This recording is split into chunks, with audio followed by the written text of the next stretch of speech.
Abi istersen halay çekelim çekin. Valiliğimizin koordinasyonu ikincisini gerçekleştirdiğimiz ikinci Ağrı Foto Safari etkinliğimiz tüm hızıyla devam ediyor. Tabi bu ikinci foto safari etkinliğimiz, birincisi 170 gazeteci fotoğrafçıyla 2010 yılında yapmıştık. Pandemi şartları, pandemi çerçevesinde bu yıl biraz daha kısa tuttuk. 2 günde 100 civarında müracaat oldu. Biz ancak 45'ini alabildik, %50'sini alabildik. Fakat bunu yaparken de Türkiye'nin önemli fotoğraf sanatçılarını ağırlamaktayız. Fotoğraf sanatçılarımız, jürilerimiz yarışma değil, sadece alanda çalışma da yapmaktadılar. Bunlardan Coşkun Aral Bey var, Adem Meleke var, Bünyamin Aygün var, Mustafa Seven var, Ali Sani Öztürk var ve daha ismini burada anmadım. Birçok fotoğraf sanatçısı burada yarışmacı olarak da buradalar. Bölgemizin önemli fotoğrafçıları burada.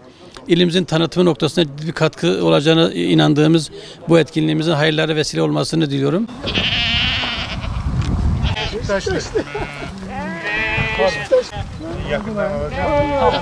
İstanbul Üsküdar doğumluyum. İstanbul'dan geliyorum. 15 yıllık fotoğrafçıyım.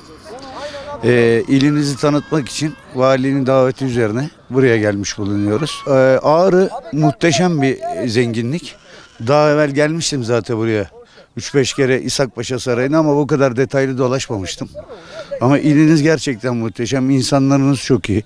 Yemekleriniz harika. Yani doğası zaten söylenemez. Tarifi mümkün değil yani. Doğal zenginlikleri müthiş bir yer.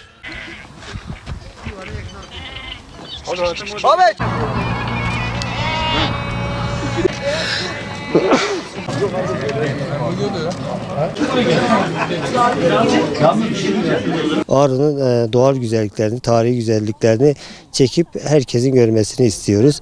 Burası çok güzel. Hem doğası hem insanlarıyla mutlaka gelinmesi gereken bir yer. Ağrı çok farklı bir yer. Yani hem tarihiyle hem dağlarıyla hem doğasıyla müthiş bir yer. Mutlaka keşfedilmesi ve ziyaret edilmesi gereken bir yer.